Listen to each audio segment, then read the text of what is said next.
Welcome to our first 8th Alton Scouts Connected.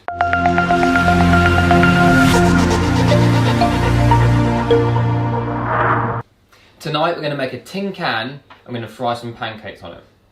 We're luckily supported tonight by Alex, also from 8th Alton Cubs, and Jacob, soon to be Beaver. Number one, we're going to make a very simple tin can cooker stove using a nightlight or other kind of candle. Second, we're going to make some pancake batter and we're going to cook our pancakes on our tin can. And then we're going to do an extension item which you can carry on later after tonight's Scouts, where we're going to try and make a slightly more advanced version of the tin can stove. So, first up, unfortunately we can't be there with you to supervise this activity. Please be careful and please do this with your parents. As everyone's aware, now is a really bad time to go to hospital. And therefore, when we're using knives and scissors later on, please do so carefully with supervision. Within our tin can, any of our cut edges are going to be sharp, and inside here is currently a burning nightlight, and the tin can is going to get hot, ready for cooking our pancake. Again, please be careful, please stay safe. We don't want any of you having to go to hospital at this point in time. First step to make our stove is we need to remove the contents of the tins. So, who wants some mixed bean salad for tea? Not me.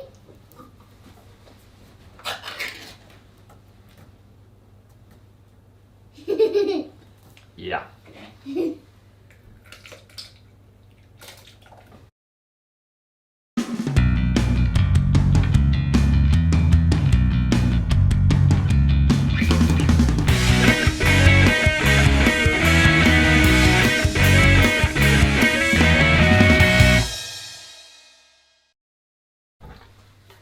If your can, like this one, has a ring pull, and like the one we saw a minute ago, a key thing here is don't use the ring pull to take the lid off.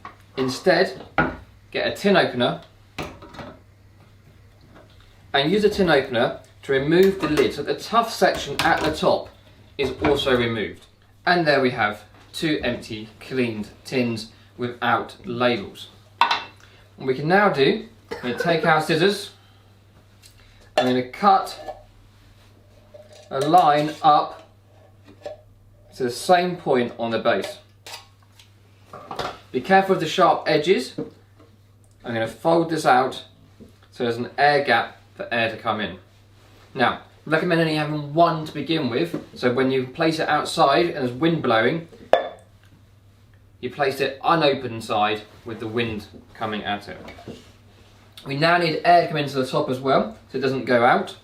So what we're now going to do, we're going to get our nail, we're going to make some holes near the top. Jacob? Yep. Come on, hammer. Ow! Sorry.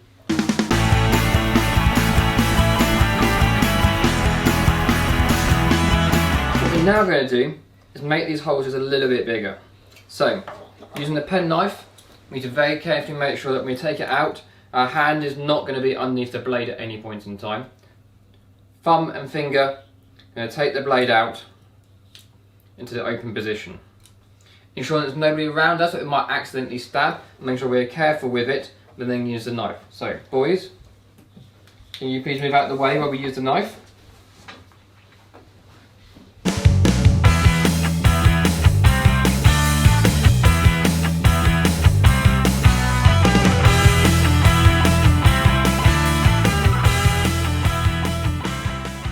Now have is a nice large opening at the bottom and good sized holes spaced evenly all the way around. These good sized holes are really important to make sure there's enough air that gets in and keeps it alight. Now, flap needs to be open. For tonight's short, quick method of creating a tin, we're going to take our nightlight,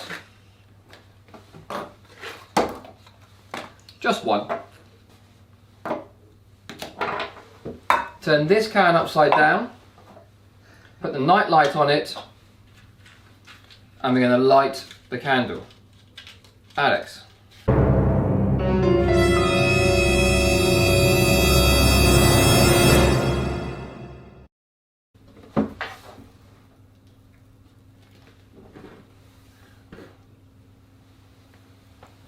once it is alight, take our tin and place it over the top. Leave that a little while and we're now being ready to start cooking our pancakes on the top of our tin. So, at this point, I'm going to hand over to Dave to give you the recipe of how we're going to make the pancakes, and then we're going to come back and show you a slightly more advanced method that we can use for making a slightly better stove. Thank you very much. Afternoon, Scouts. So your challenge, as I understand it, is to do some tin can cooking. And one of the things that works really well cooked on a tin can lid is a pancake. So I'm going to show you how to make a nice simple pancake mixture. I've got all the ingredients in front of me, and here they are. So we've got a pinch of salt, 1 egg, we've got 100 grams of plain flour, and half a pint of milk. So here's the process. Put the flour into your mixing bowl, add all the salt, and just give that a quick mix together so that the salt is distributed around the flour. Okay. And as you do that, just try and leave a little dimple in the middle of everything, which is where you're going to put your egg. So you can see I've put that in, so there's a bit of a hole in the middle. And we're going to break our egg into that. Here we go. 1 egg in the middle. Super. Okay, now the next thing, and this is where it gets a little more tricky, is we need to add the liquid. But you do not put all the milk in one go. If you do that, you'll end up with a really horribly lumpy mixture. So put in something like 1/3 to 1/2 at first, and then stop. Give that a really thorough mix together.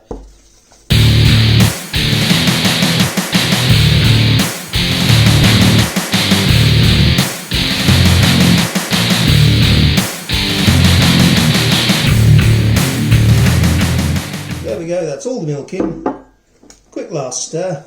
And the best thing you can do before you cook with this is put your batter mixture into the fridge and let it cool right down.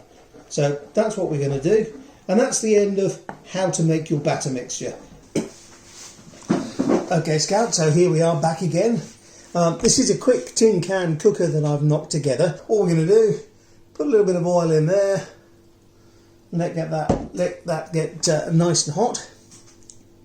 Now you need to remember through this, of course, that as you try and turn over the pancake you're going to make, you'll want to hold the cooker, and it's going to be hot. So make sure you've got a cloth or something to hold the cooker by. Here's our batter mixture. A spoon is probably about all you need. And you just let that sort itself out.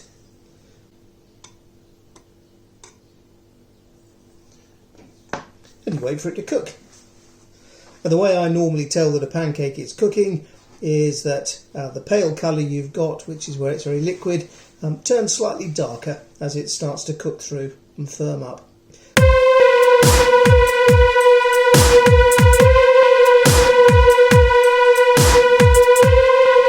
I'm using the knife to slide underneath because it is sort of stuck a little bit. I think we're going to get there.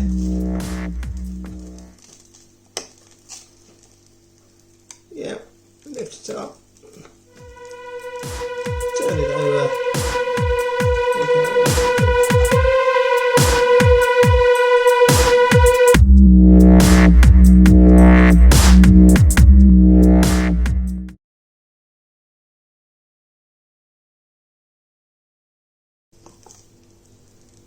There we go, that's our pancake cooked. Out goes the cooker. Try and show you the pancake that we've got.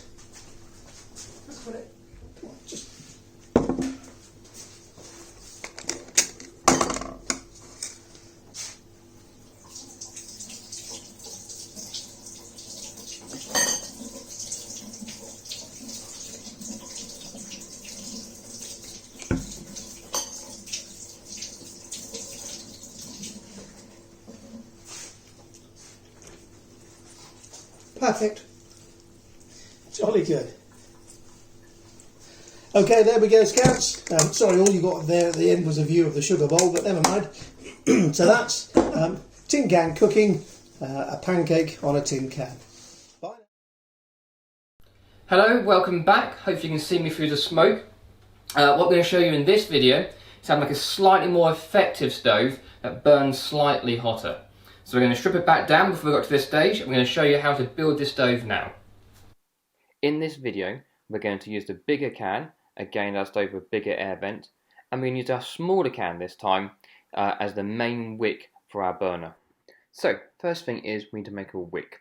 So, get some cardboard or an egg box, mark it out to reflect the actual size of your small tin can, and then we need to cut along our marked lines. Then we need to roll this really tightly and pack it back into our tin can, because this will form the basis of our wick for our enhanced stove.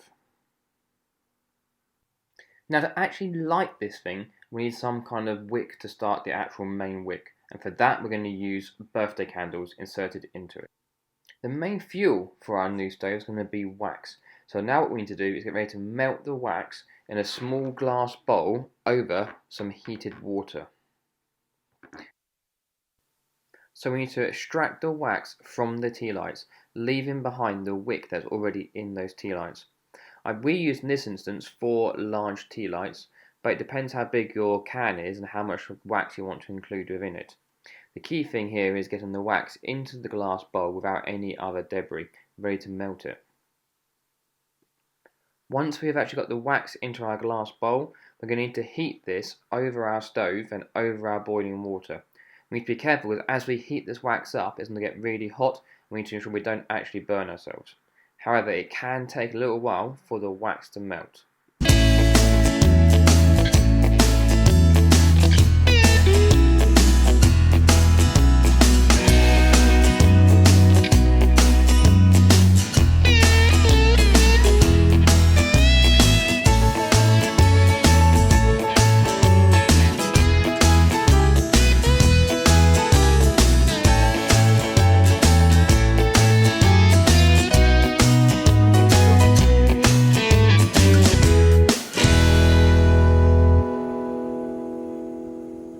Okay, we've now melted all of the wax and we have a completely clear solution.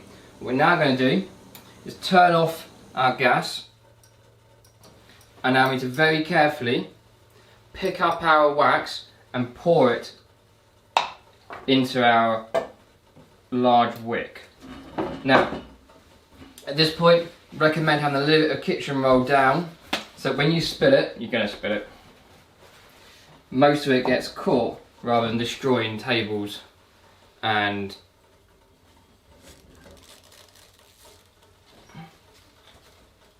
chopping boards. So, here's my clear liquid. Make sure you can see that.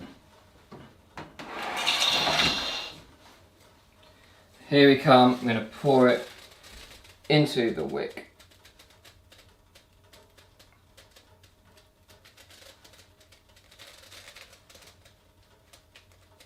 Okay, that's now fully in. We need to quickly try and clean out whatever residual wax that we have in our bowl before it sets. So a bit of kitchen roll, give it a quick clean round and get all of that wax that's left over out of the bowl. And now we wait some more. Welcome back. What we've now done, we've left this to cool, and we now have solidified wax inside of our smaller tin, and we got our 4 wicks ready to light. So, we're going to light up the wicks.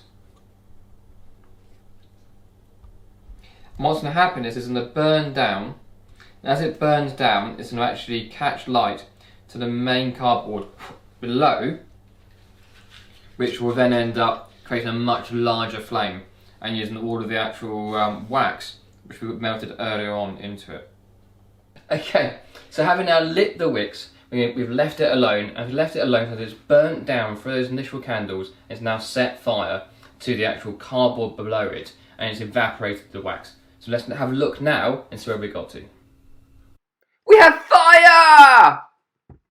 So what you'll note here is that on this second version we've got a much bigger flame going on. We need a bigger hole to get the air in.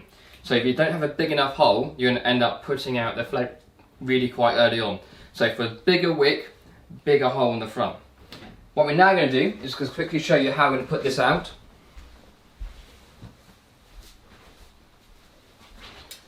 So to put it out, remove the tin can from the top.